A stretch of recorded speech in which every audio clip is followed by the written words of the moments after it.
Now, it would be a grave understatement to say that the last 2 months have not been good for Black women.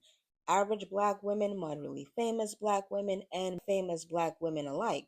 I mean, not that there has ever really been a time where Black women as a collective were not going through it, but these last few weeks have been very nasty and very public. And even more interesting to watch is how a lot of Black men online have been very loud about certain topics but chose to be mysteriously silent about others. So let's talk about it.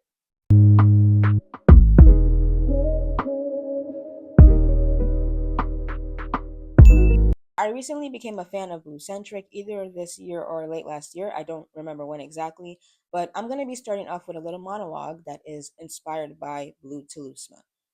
Black men are not under Black women because men cannot be under their women in the system we currently live in. Black men can understand racism because it affects them. Most Black men refuse to understand misogynoir because it affects women that are under them. And just like men of other races, right now, men are really down bad to be victims. I mean, even women in the far right conservative spaces are noticing it as well.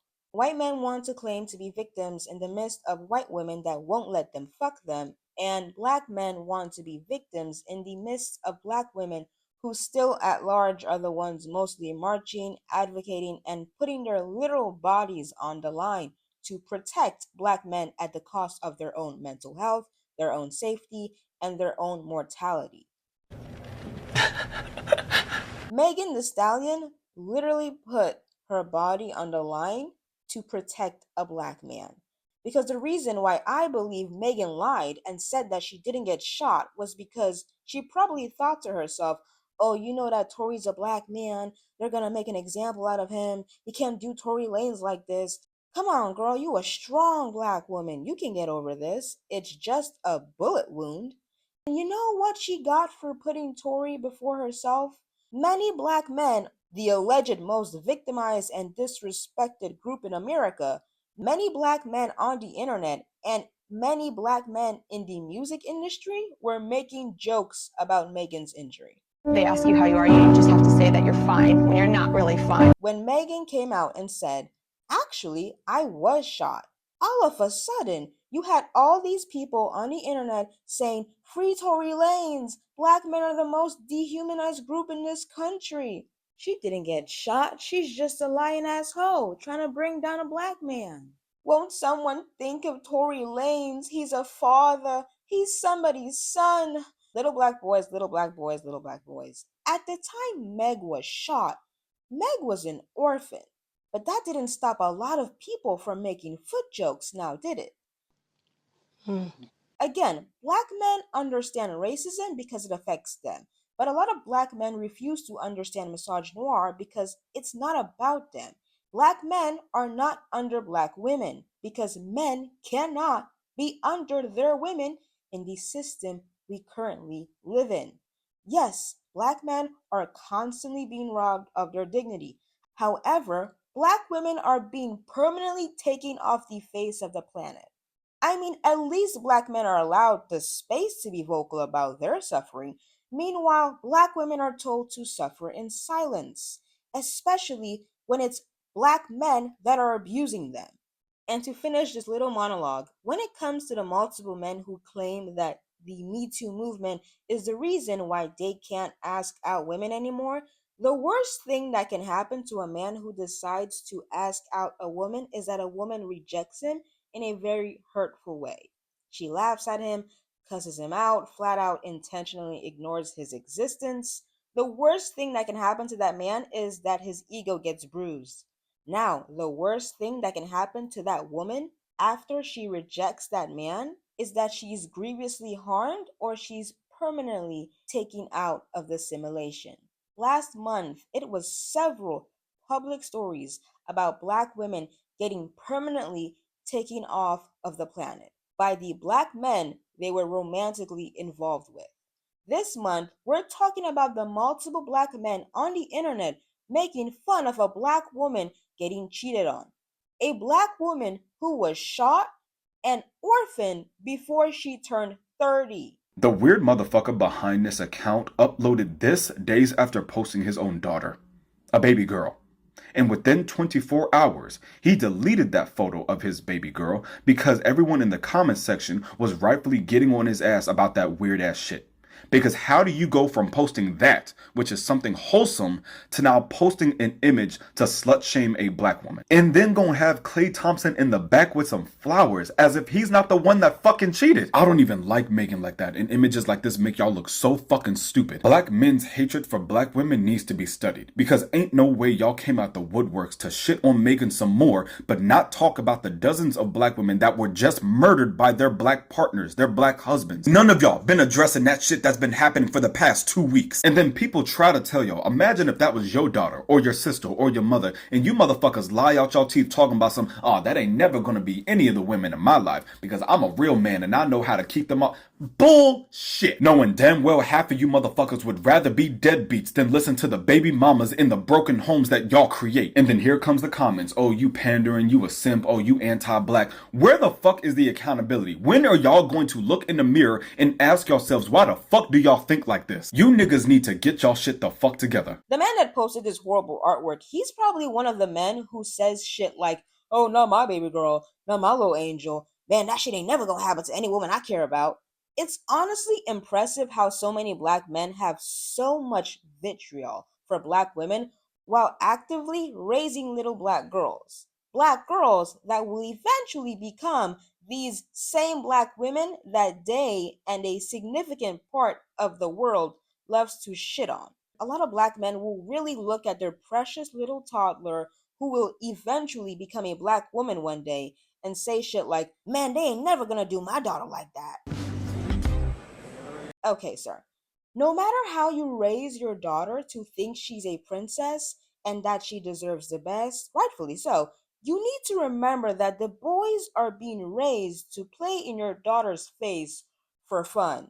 Like, just cuz. These boys are being socialized to use your daughter, cheat on her, violate her boundaries, manipulate her, coerce her, and not take no for an answer. A lot of young boys learn how to treat women from the men in their families.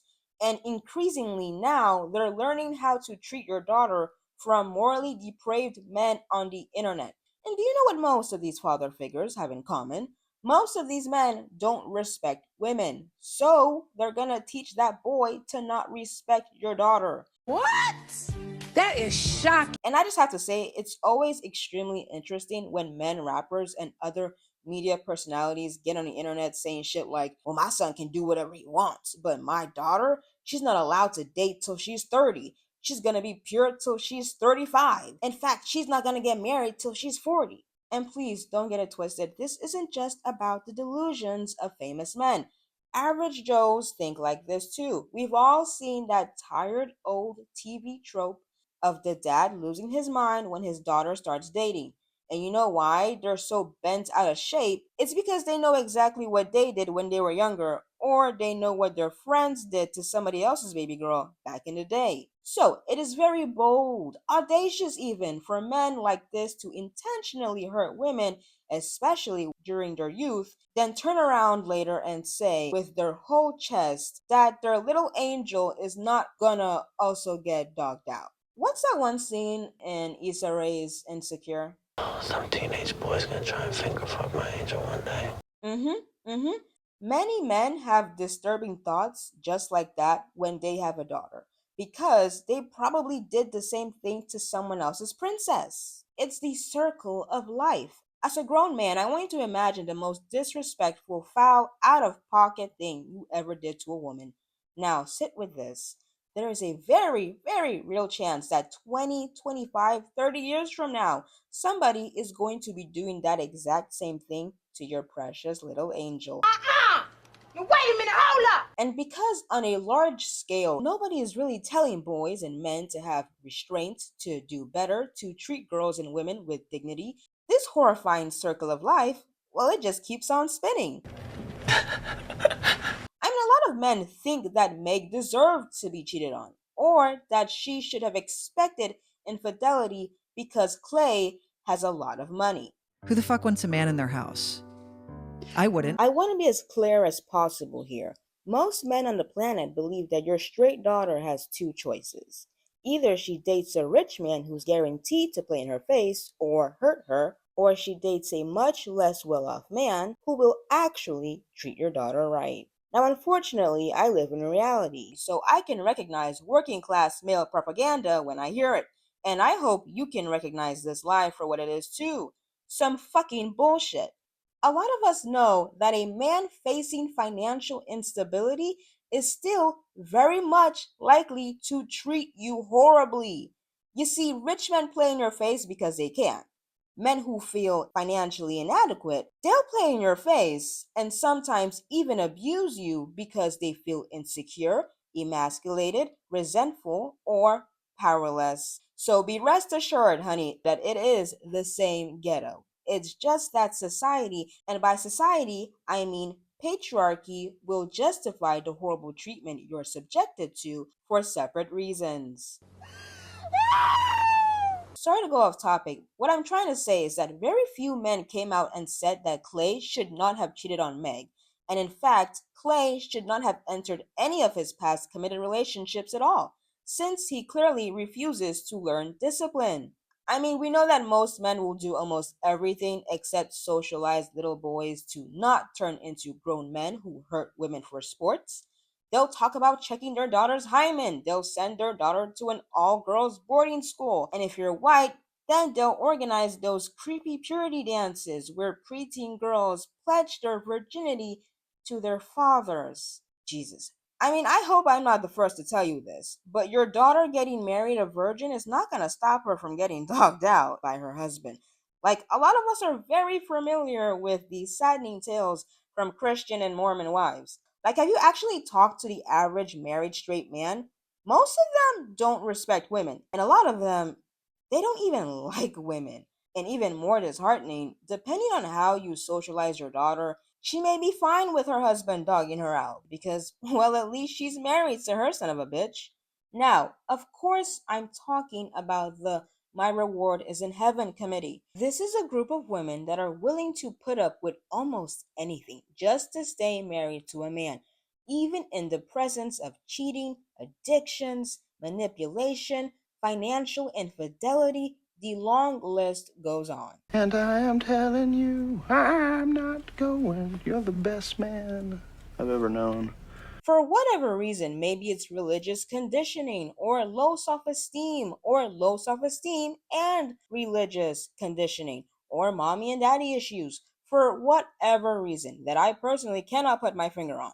A lot of these women feel in their hearts and in their bones that life just wouldn't be worth living if they weren't with that mediocre man that always plays in their face. And that's why I call these women the My Reward is in Heaven committee. Because honestly, to me, it looks like most of these women are usually under some form of religious psychosis. So I was like, whatever that is, God, if this can't kill me and I have to live, I need you to heal me entirely. And I am fully submitted to whatever that process entails. And it was very hard. It was very challenging. What was divorce an option?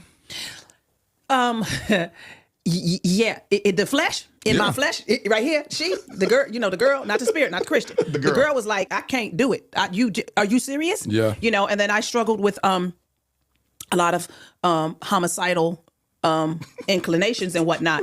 And look. I did. It was it was violent. Is this an admission of guilt? Yeah, man, look, I'm alive. Right. Come on, Rich, tell us. Right. Because there's more. Because there's more. Well, good for you. That's very, yeah.